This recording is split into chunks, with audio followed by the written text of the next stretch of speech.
So we're recording, guys. We're live. Dan, if you wanna just hit a note, and we can all just allow ourselves to come into this relaxing space, this safe place for us to share, come together. Sounds good.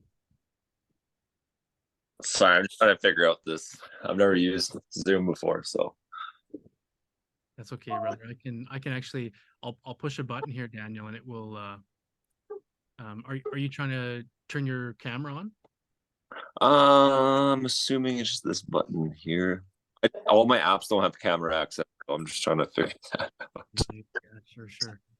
Not a worry, brother. I'll push a button here, and it'll prompt you to which button there. So if you wanted to turn it on, you could. Oh, yeah. I just got out my settings and stuff like that. Okay, just Sure. Okay. Cool. Yeah. Okay, Dan. Go.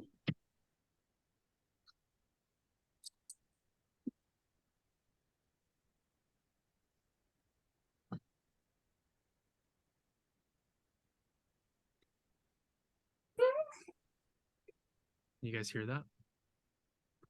filtered it.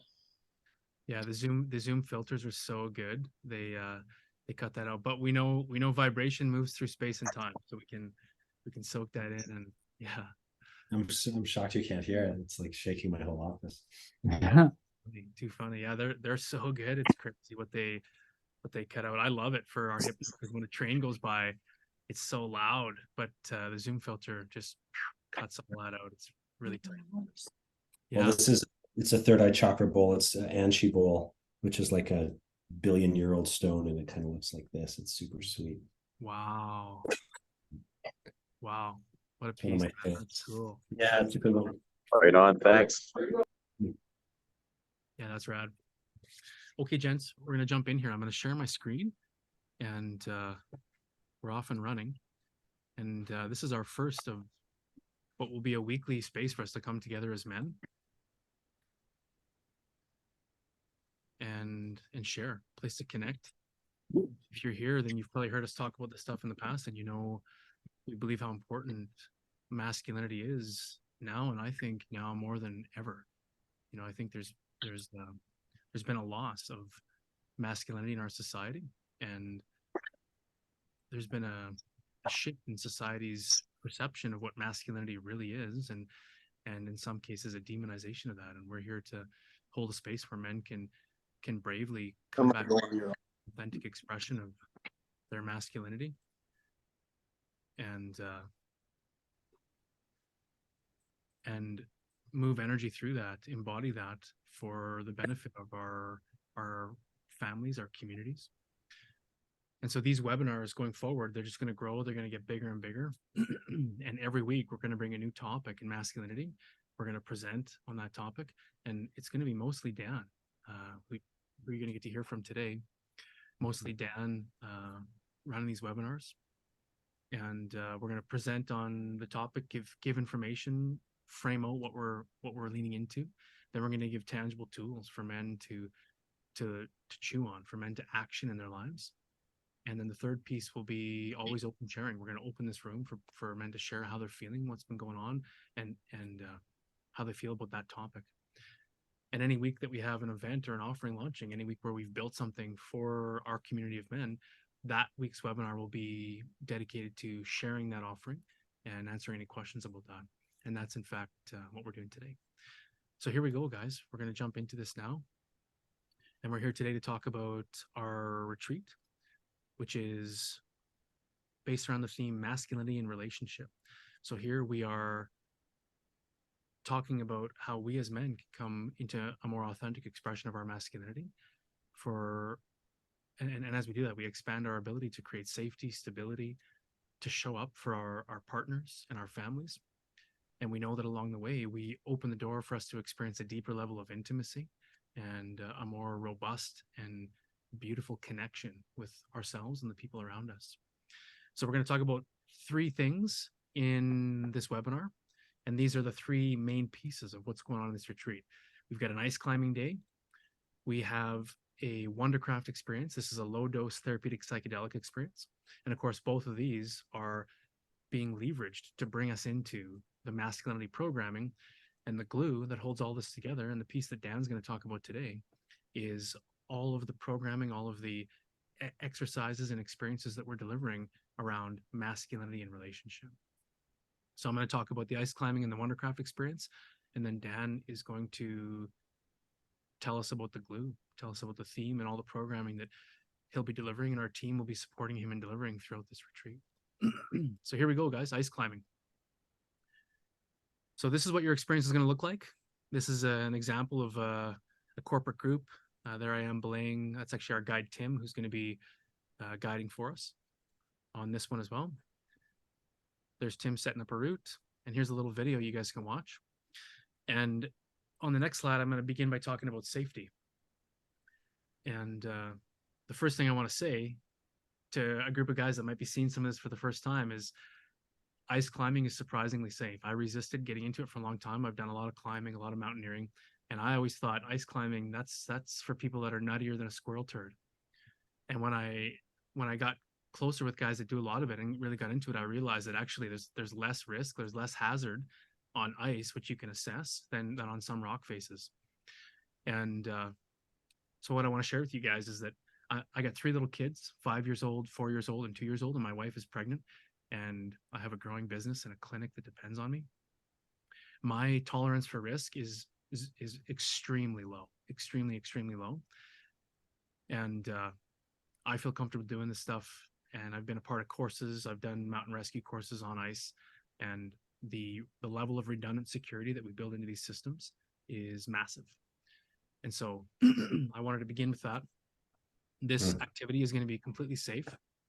And we're going to make sure that you guys are going to be wearing all the gear, your rental of all the gear, your mountaineering boots, your crampons, your ice tools, your harness, your helmet, and everything you need, ice screws, all the stuff that we're going to build on the ice wall is all included, completely included. It all comes packaged in. And so at the beginning of this adventure, the guides, the team of guides who are going to be setting up our ropes and running our redundant safety systems, they are going to run us through an orientation. They're going to help everybody get geared up, make sure everybody's safe. And we're going to have our yurt set up at the base of the ice wall. It won't be this ice wall. It'll be a different one in a canyon that has many options for us. So there'll be climbing that's, at this angle, if you want to do that. There'll be some vertical climbing. There'll be a little bit for everybody. And the yurt's going to be set up at the base. And so we're going to be rotating. You'll go do a little climb, head back into the yurt where we got the fire going, the stove going. We got hot drinks in there. We got snacks. We got chairs. And you're going to be able to leave your boots and your crampons on. And we're going to be able to have an experience there as men for the day. So that's the anatomy there. Now, one of the main reasons that we do an ice climbing adventure like this is that we've discovered that when we allow guys to lean into perceived self-limitations, when we allow you to lean into a boundary that you used to have, when you're looking at an ice wall and you're going, holy shit, like there's a party that's saying, I don't think so, man. And then you find yourself on the summit and we get a drone shot of you and a 360 cam shot of you up on the summit. All of your self-limiting beliefs are softened. Any piece of your unconscious mind that formerly thought X is not possible or X is not possible for me, softened. And so when we return to the cabin this night and on the night of this adventure and for the rest of that weekend, Dan and our team are going to be leveraging that softening of self-limiting beliefs, bringing you into the truth that you are limitless, you are powerful, bringing you into an embodiment of your full masculinity, your full power in this life, full access to your gifts and freedom to express those in service of the world.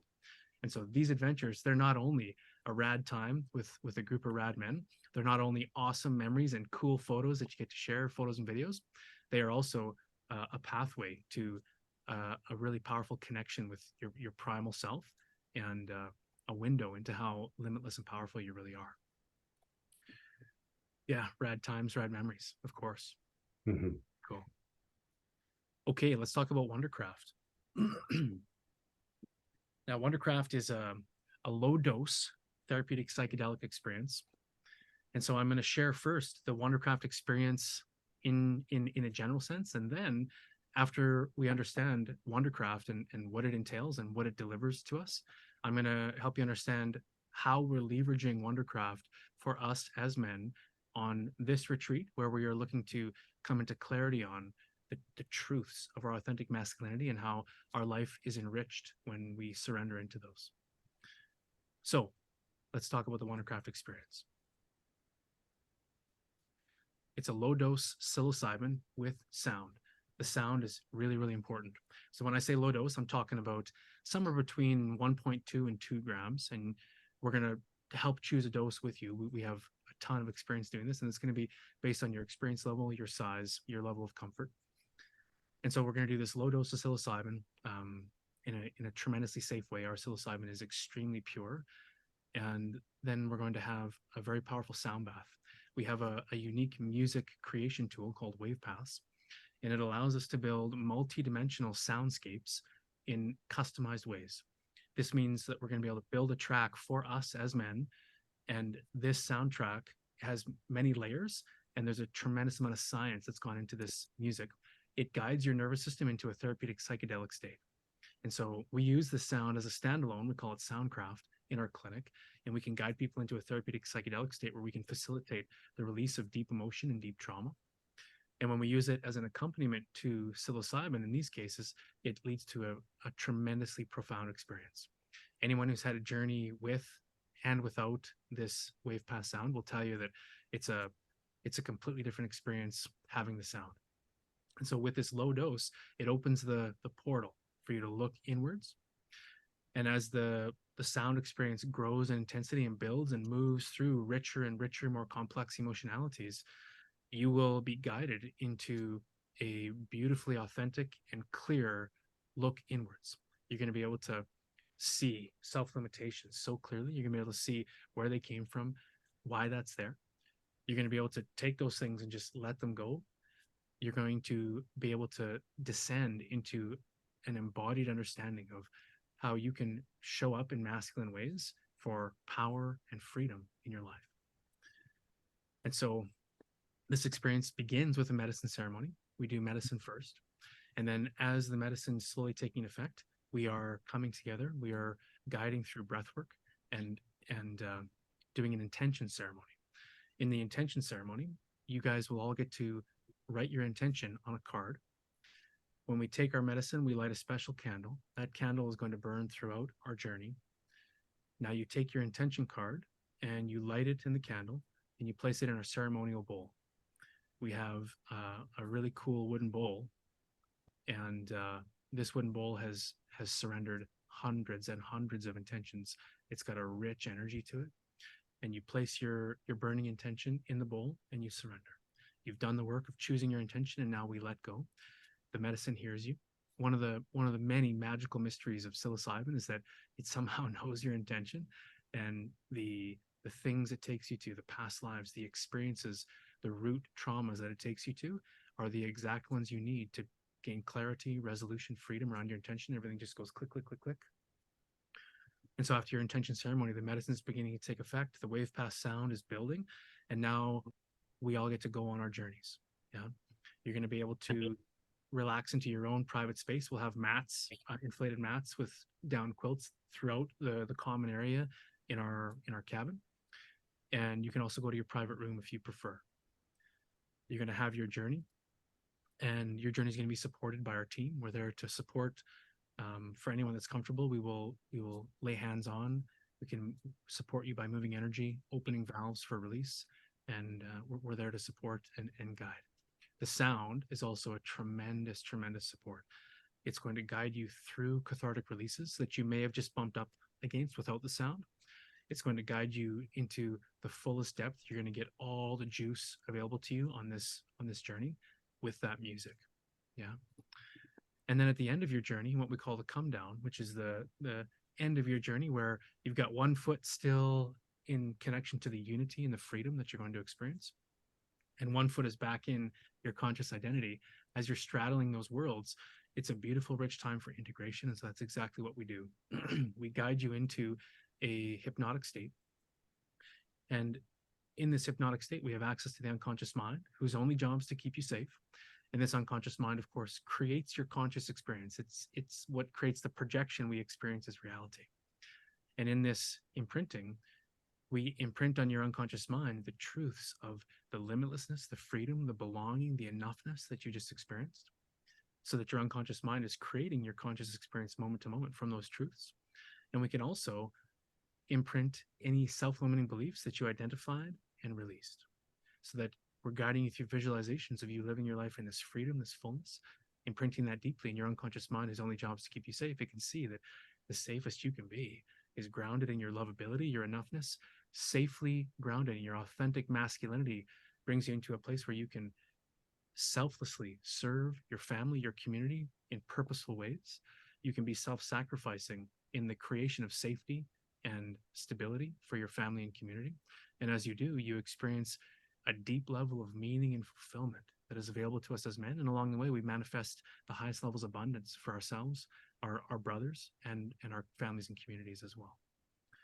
So after the imprinting, our journey is complete. Everybody's going to be fully back with us, and then the programming will continue for the rest of that day. So that is a Wondercraft experience. And now let's talk about how we're going to leverage that specifically for us as men. Of course, throughout the weekend, Dan is going to be guiding us through very rich and profound programming into connection with our authentic masculinity. And so we're using this Wondercraft experience as a portal for clarity on what masculinity means for you. You'll notice that we're not dogmatic. We're not saying men do this and only this, and if you do that, you're not a man. There will be none of that. We're not dogmatic, and what we're trying to do here is create a space for men to come into masculinity on their own terms and be authentic in who they are, and then express that in service of the world for the meaning and fulfillment available to us when we are in purpose, when we are in truth. We're also using this as a portal to identify any self-limitations, fears, phobias, any trauma hooks that you've taken on in your life, or maybe even further back than that. And through identifying those, we gain power, and we can reframe and release them, which we will be doing. Yeah, reframe and release any of those self-limiting beliefs. Yeah. So, Wondercraft. Okay. Now we're on to masculinity in relationship. And so, Dan, I'm going to pass it along to you. Yeah, you bet. Good evening, everybody. I'll tell you a little bit about myself. My name is Dan. I'm Wondercraft director. I have other responsibilities as well. Yoga is a big part of my life. I own a yoga studio in Cochrane called Alchemy, and I've been practicing and learning and exploring yoga for over 20 years. I'm trained in Vinyasa and Kundalini and Pranayama and trauma-informed yoga and so many other elements, and really look forward to sharing that passion in the ways that I've seen it transform not only my life, but so many other people's lives as well. When we talk about, masculinity in relationship, I'll just have you hit the next slide there, Greg. The first thing I want to kind of identify that is important is we're not necessarily talking about men and women always. Like masculinity, femininity, those are energies that exist, and there's an interplay of those energies, and we do embody both of those energies in many different ways. But when it comes to relationships, there's so many benefits that can be uncovered when we understand elements that have been identified that are really important to empower that relationship, to enable our partners to soften into their feminine selves and to really become, that dependable, softened container that we can then interact with in really beautiful, meaningful ways. But there's a lot of work we need to do to enable that. And when we talk about the framework, this was developed by a gentleman out of Toronto named, G.S. Youngblood. And we use this as a guidepost because it is really relevant and it resonates and it's fairly simple. But the primary element of that framework, we'll deal with the three elements that are involved are being responsive rather than reactive. And then obviously creating safety, and safety is a multiplicity of things, including financial safety, physical safety, and emotional safety. And the other element is providing structure. And, these are all dynamic fields that exist in relationship. And they're all very important, and we may be strong in some and lacking in others. And there's a typical fallacy when I look at my first marriage of over relying on our ability to provide in some of these elements and expecting that to be adequate, and getting really irritated or confused or even angry when we feel that that isn't good enough, or that we're not obviously succeeding in ways that we feel that we should be succeeding. The other element is the structure. And as with any of these things, we look at framework A and structure will be B. And when we look at these things, everything is a practice, right? And so we'll be doing some practices over the weekend that really help us discover that true, authentic masculine core that Greg alludes to earlier. What's important to recognize is there's nothing out there that we'll get or that we'll learn that will satisfy or make us whole or make us complete or make us a divine masculine. It's already in us, and there's the ability to clear the things, the traumas, the layers, the attachments, the resistance that exist in our lives.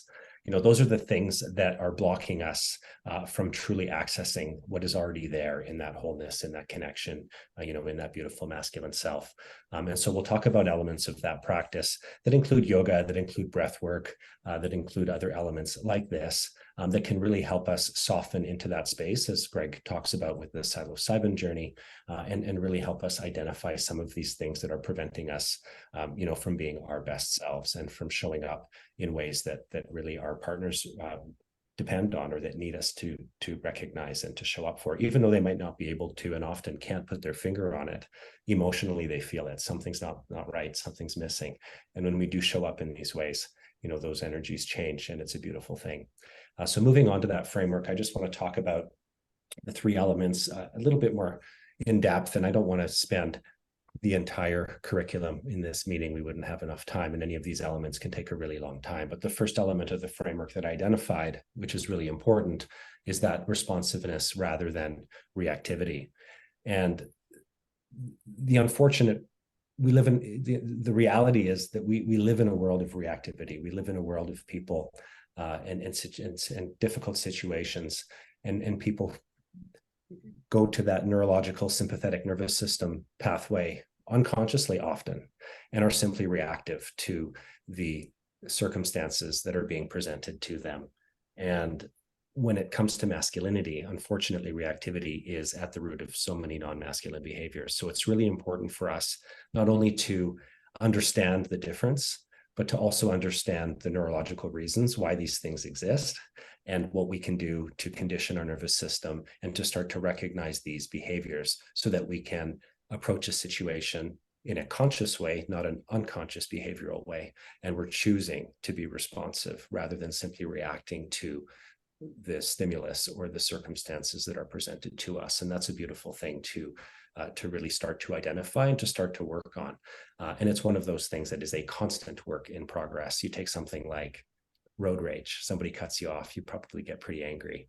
And we blame it on that situation. But the reality is these things that happen in our lives are activating something that already exists within us. And they're real keys to identify what is that stagnant energy or that emotion or that self-limitation that this situation is activating. Where's the water leak coming from? We don't want to just mop up the spilled water. We want to understand what is it within us that is being activated when some of these events happen in our lives, and to really identify that and to clear that. And when we do, the space that is opened up on the other side is absolutely incredible. So I did want to talk about that a little bit. I did want to talk about the sympathetic nervous system, the parasympathetic nervous system. When we talk about fight, flight, freeze, that's sympathetic nervous system. That's a very animalistic, reactive state. It's one that often keeps us safe and is required, and sometimes to obviously, help us survive. It's based in neurochemistry. You've got the amygdala, which is the responsible for the activation of the sympathetic nervous system, and it basically relies on what's called the hippocampus. And that's where we store a lot of memories, a lot of events from the past, and these types of things. So when you look at PTSD, what happens is there's this constant activation state when anything closely resembles any of these situations that some of these unfortunate individuals that are suffering from PTSD, have run into. And there's never a reset. So they're always in this kind of hockey stick activation state. And we learn to kind of complete those loops with some of these practices we do in yoga and breath work. And otherwise, you're able to shift the nervous system into the parasympathetic state, which is rest and digest. And it really creates a lot of space, the ability to start healing, the ability to start reprogramming the subconscious, to create new stories, new patterns, to let go of resistance, to build kind of that resilience that we need to show up as our best selves. So some pretty cool stuff there. I also want to, we'll talk about accountability and self-exploration a little bit later, which is part of the practice. But I did mention, these activators or triggers, like we should be looking for those. When these things happen in our lives and something really triggers us or activates us, we want to look into that. We want to dig into that. We want to identify what is there to explore there. What should we work on there? Because that's obviously our shit that's showing up in a big way. We want to blame it on something else, but at the end of the day, it's something that's happening within us. Traumas and emotions that, we need to identify, we need to understand, and often we need to clear those. And so it's really powerful to share kind of these experiences as men. I spent lots of time with other men in these types of circles, and it becomes a really healthy exploration, accountability, and support to really clear these things and show up as our best selves. And so let's move on. I want to be mindful of time, and I can talk about some of these things forever, but let's talk about providing structure, in a relationship. And let me take a step back, actually. When we look at these elements to step into our divine masculinity, to show up as our strong masculine selves in a healthy way, that's helpful in every aspect of life. The reason we're focusing on relationships is presumably, they're important to all of us. And when it comes to intimate relationships, it's one of those areas that's very fertile ground for reactivity. And that's why we tend to focus in this space when we look at some of these things, because we can typically identify a lot of consistent behaviors that we've had, that we're currently having, or that we've had in the past, and that we continue to struggle with, and what those mean and how we can approach them, in a healthy, empowering way. So let's talk about providing structure. I talked about, financial structure. I talked about the elements that are important from a safety point of view, but the structure is more the container within which the relationship exists. And women might be in their masculine self. My partner has a very, masculine oriented job. She's very busy. She works very hard. Has some corporate elements to that space. And when we're together, that's tiring for a strong feminine that wants to just surrender into her feminine energy, her creative, fluid, sacral chakric self. And that's when you provide the structure within which that can happen, it's a beautiful thing.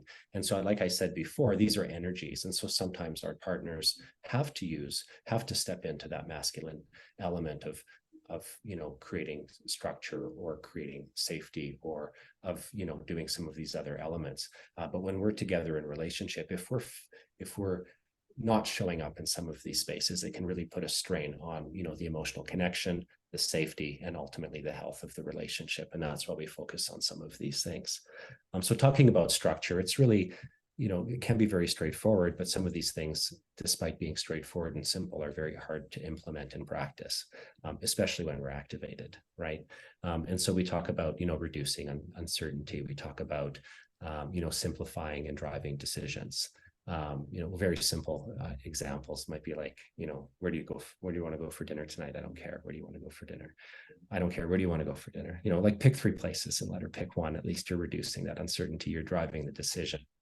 Because at the end of the day, the feminine values connection rather than goal orientation. So let's deal with the goals, the orientation of those goals. Let the females, let our partners soften into that connection space. And that's what they're really looking for from us.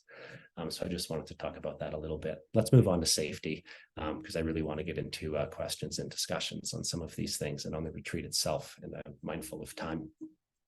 You wanted 20 minutes, right, Greg, for time, or for questions and discussion? Yeah, we're aiming for about 20, but we're we're all on track. Yeah. Okay, cool, fine. So, very simply, creating safety, we're talking about emotional safety, which is complicated, right? What I've learned with the women in my life, is they know how to feel at a level that we'll never understand as men. Their ability to feel and to really have emotional feeling at a depth and substance that is a beautiful thing, and one, unfortunately, that I don't think I've ever been able to capture in my personal experience. But I can respect that. And sometimes often that emotion it can be chaotic. It can be what we would say irrational. It can be directed at us, and that's when it's really fun. When it's directed at you, your ability to be responsive versus reactive is very, very much tested. And your ability to hold space for that emotion to occur and to show up as a strong, stable, masculine that doesn't need to defend himself, that doesn't need to avoid conflict or please or do any of these other things that we tend to resort to in our reactive states. That is creating that emotional safety, that container. This is a difficult practice and a lifelong practice. But when you're able to create that safe container for a woman to express her pure, raw emotion without trying to clarify the facts or defend yourself or do any of these things that we do in our weakness, it is an incredible thing.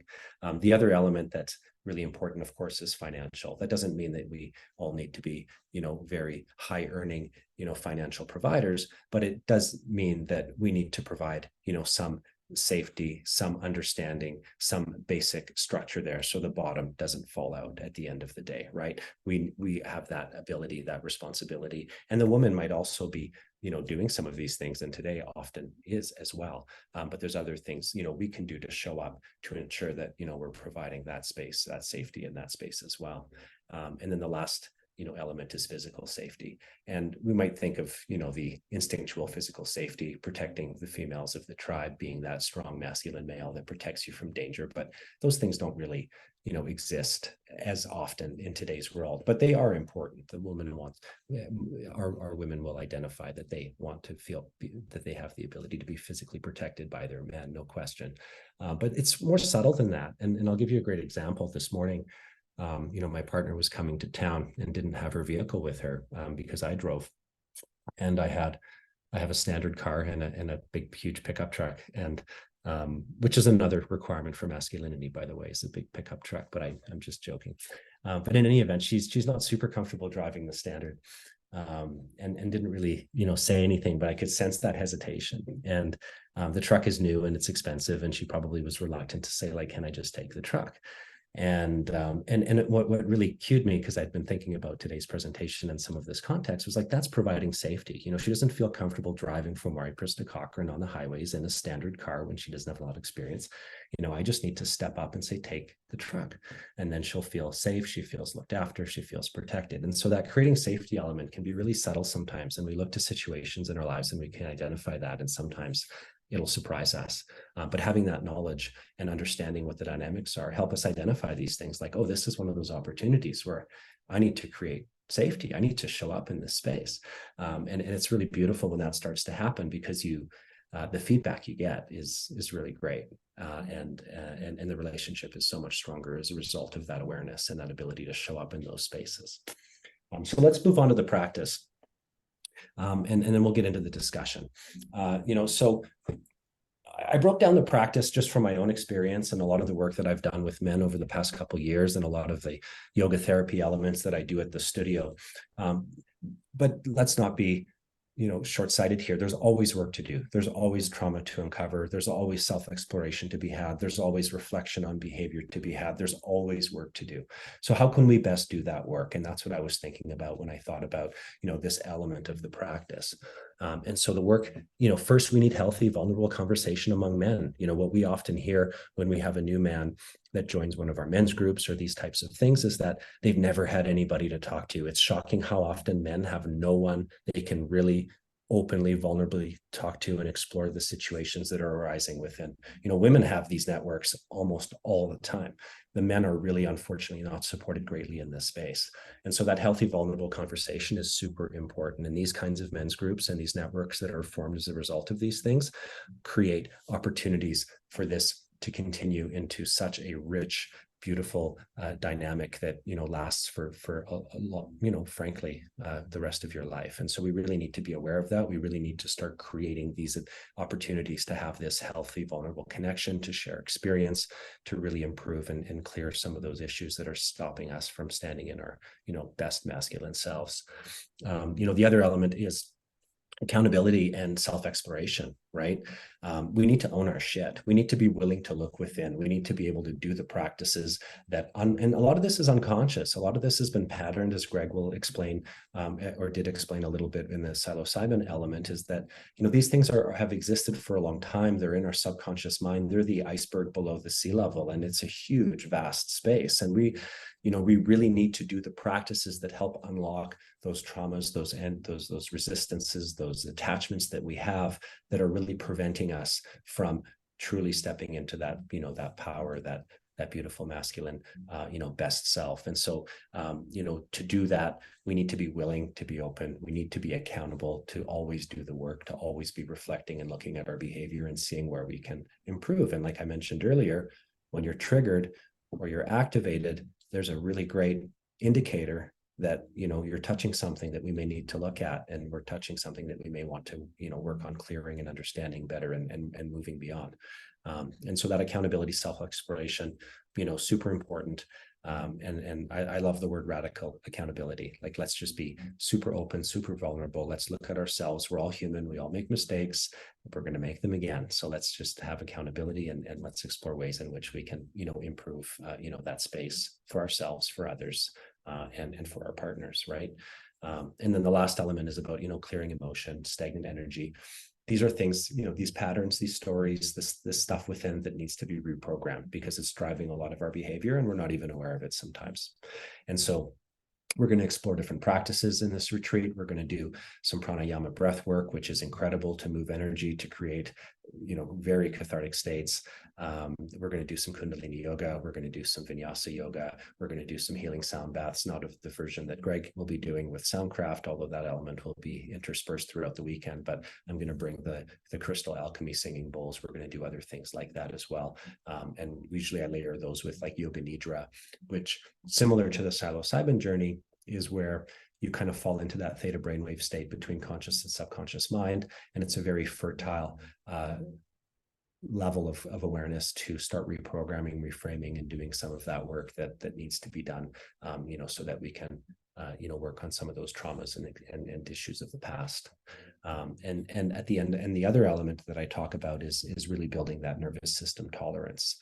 So in the face of adversity, in the face of chaos, in the face of these, things that are sometimes coming at us in every single direction, the ability to be calm and to be responsive is the result of a conditioned nervous system that understands how to use breath, how to train the body.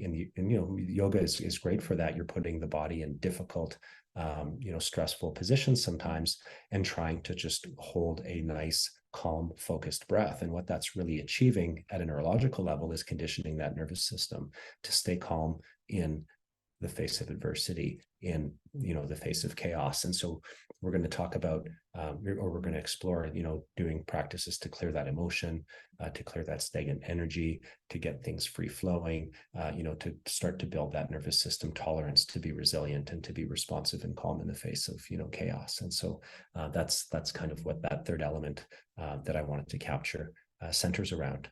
And so I think that's probably enough, for now, but just pretty good overview of a combination of the curriculum and the practice, and how that ties into what Greg presented on the mushrooms and also on the ice climbing. And I just wanted to touch on ice climbing super quick. The old masculine is about control, and it doesn't work. It doesn't work anymore. It actually has never worked, but it's really starting to be under attack, and that's probably a good thing. The new masculine is about leadership. And what's beautiful about climbing, and I've been a climber for a long time as well, is what a beautiful sport where men, women, of course, everybody comes together in a very, community-oriented, self-empowering, non-competitive way. And it's just a beautiful thing to watch. So if anybody's been climbing, I'm sure that they can attest to that existence. But the activity in this particular case is quite relevant, because it really does promote, that theme and that quality that we're looking for and we're looking to create. So on that note, I'll stop talking. And I'd love to hear what some of the men in this chat have to say, or otherwise want to question or ask about. Thanks, Dan. Well done. Yeah. Yeah. So true what you're saying about climbing, isn't it? It's we've done these events many times. We've done a lot of climbing and mountain focused events. And there seems to be an implicit understanding among the people who come, even if it's their first time doing something in the mountains, they have an understanding that we're all being called to find our boundary, whatever that is. And we're supporting each other to push up against that and discover a freedom that's available to us. And so some people are only 10 feet off the ground and they're visibly being challenged, and we're cheering them and we're celebrating them. Whereas other people are at all different levels of of activity, right? And so yeah, I love how you said that. Mhm. Very cool. So guys, we're going to be doing these webinars every week.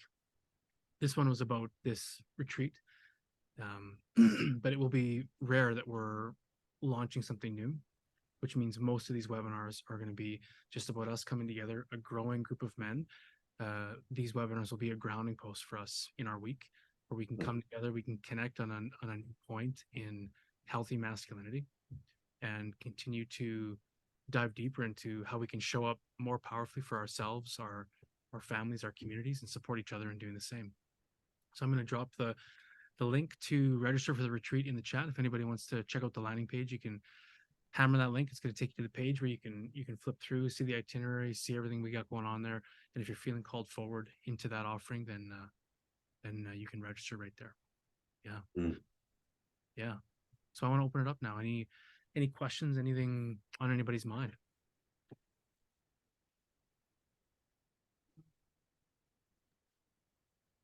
Yeah, and you talked about breath work practices, and I do a little bit of breath work. I kind of got into the Wim Hof when he rose to popularity, and Mhm. I think the breath work that you practice kind of focus on that breath retention, kind of that hypoxic state. Absolutely, yeah. Wim Hof is an old tradition based. It's called Kapalabhati breathing, essentially, which is that fire breath, that snapping of the diaphragm to expel the air and to build heat in the body and to really energize the body. That's something we would probably do before a practice like ice climbing, and the other breath wave, and there's other breath patterns like it where you're really creating that really full, deep inhale to completely inhale the lungs, and then you're letting that exhale fall away, and you're continuing that pattern for 30, 40 minutes, an hour sometimes, and that's where you're getting into those hypoxic states. You're going to get the chicken claw fingers, you're going to get really tingly sensations in the body, but most importantly, you're shifting energy and emotion like you've never felt before. I've had episodes where I'm just bawling, and I've had others where I'm hysterically laughing, and you just never know what it's going to be released, but whatever it is, it's exactly what you needed. So we definitely do those as well. The other thing I like to work on in breath work, though, is that nervous system conditioning, right? So where we're creating that ability to stay calm in the face of adversity, and to balance, the Ida Pingala, the feminine, masculine energies in the body. So you've maybe done like alternate nostril breathing, Analoma Paloma, or some of those types of practices. So we're going to do a whole bunch of different ones for different reasons, but yeah, we definitely do that as well. Did I answer your question? Yeah, you sure did. Yeah, that's great. Yeah, Thanks. right on, Kyle. Yeah. Yeah, and you were talking about climbing and how it can be a cool thing to do as a brotherhood and a cool way for us to support each other. And as we're here talking about being in relationship, I'm reminded of a funny story, because climbing, as it turns out, is a really good litmus test. I think everybody should go climbing with their partner before they get married, because it can be a real. My wife and I were climbing years ago before we had any kids, and there was another couple beside us, and he's telling her, "Put your foot here and put your hand here," and she's getting pissed off, and she's starting to do the stanky leg, because she's getting tired, and so she starts chirping back at him, and she goes, "You better not give me any punishment, slack." And so my wife and I wonder, what the heck is that? And we found out that, All extra pulls on the rope. yeah, so if one of them knows their partner's gonna fall and they want to be they'll give them a few more meters of slack, so when they fall, they fall really Man. far, and then they got to climb back up to where they were to keep going. So I just thought that was pretty funny. But yeah, I've definitely seen like, that was a funny one. I've seen some meltdowns on the wall for sure, because when you sprinkle together some fear, some of that primal fear, where the one that sends the tingle up your spine and you get the sweaty palms instantly when you feel like you're about to fall, and now your unconscious mind has forgotten about the redundant safety and the rope and all the stuff, and those are intense environments. Yeah. They're really fun. Like, there's been times when we've been climbing, and I know my wife is nervous, but I'm holding space for her to step into that. And the dogs are howling because they can feel her, and when you really stand in masculinity and you show strong leadership and you show competency with what you're doing, and you show that you're seeing her, she will lean into something really cool. You'll see like a fierce primal come out, and really beautiful. Yeah. Punishment slack is definitely not creating safety, physical safety for your spouse, for your partner. And I've had many episodes on the wall with a partner where they're directing a lot of energy at you, and your ability to hold space in that anxiety and that emotional turmoil, and just let it happen, does it create wonders. Why the fuck did you bring me out here? I told you we couldn't do this route. On and on and on and on. You got it, babe. You're doing great. Just one step at a time. There's no rush. Just yeah. Yeah, for a while there, when my wife asked me how hard a route was, like if we're going climbing, she's asking me how hard it is.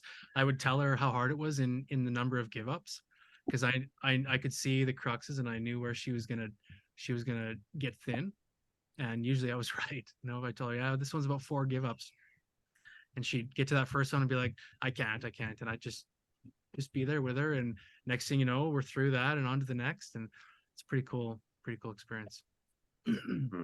Yeah. That is a really good test if you've learned some of the lessons of what we talked about earlier today. Go climbing with your partner and see how it goes. Yeah, when we get ManCraft going with events, maybe we'll do some of that stuff, some couple stuff. Yeah, totally. Yeah, cool. Yeah. Any other questions or comments or discussion points that people might be interested in? Yeah, okay.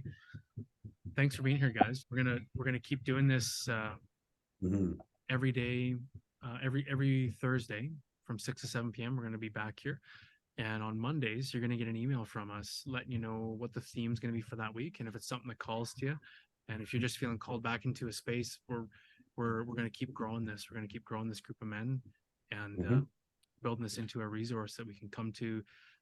These are always going to be free, completely free for us to come together and connect as men and support each other. So you'll get an email on Monday talking about next week's theme, and I can hear my kiddos have some strong opinions on the matter. I don't know how strong the Zoom filter is for me right now. Hope you guys can't hear. That's good. Yeah, sounds like a herd of wildebeests running through my kitchen right now. All 3 of those kids going. Yeah. Well, thanks for being here with us, guys. Is there anything else? Anything else on the mind? Any other questions you guys have about either this retreat we got coming, or our vision for ManCraft and the space we're looking to hold for us as a community of men? Right on. Yeah, I guess the last thing I'll share is that as Dan and I have been leaning into this programming, you know, I've had a growing excitement. The writing's all over the wall on how badly our communities and our men need and are ready to embrace this work, and I feel humbled and deeply grateful that we're in a position to offer this support to guys, and to make these things reachable for us to lean in as much as we want to, as much as we feel called to discovering who we are. And the beautiful thing about this work is that it's a win-win-win, right? The more you embody a healthy masculinity, the more power, resiliency, grit, the more clarity on your gifts, the more you're able to serve the world in self-sacrificing ways. And the immediate and absolute consequence of that is a deeper level of meaning and fulfillment in your life, and a growing clarity on your gifts. And so it's a win-win-win. When we lean into this work, we find ourselves more free, more in power, more abundant, more resilient.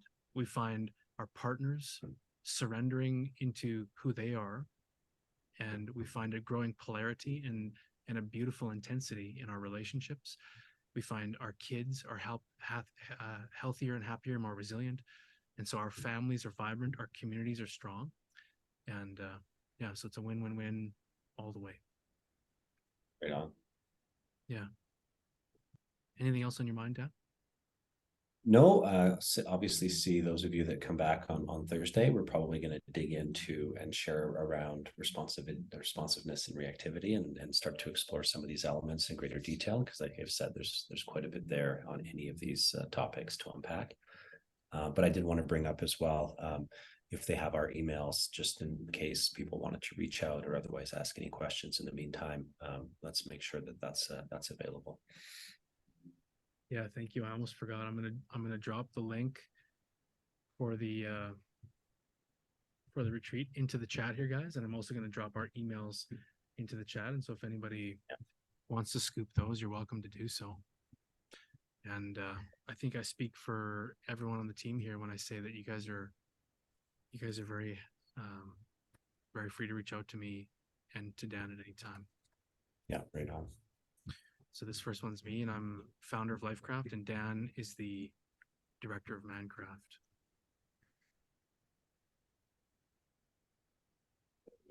Right on. Hey, gents. Thanks for being here with us, guys. We look forward to continuing to grow and be on the journey with you. We'll see you next week. Right on. Beautiful. Thanks for this, guys. Have a great night. Guys.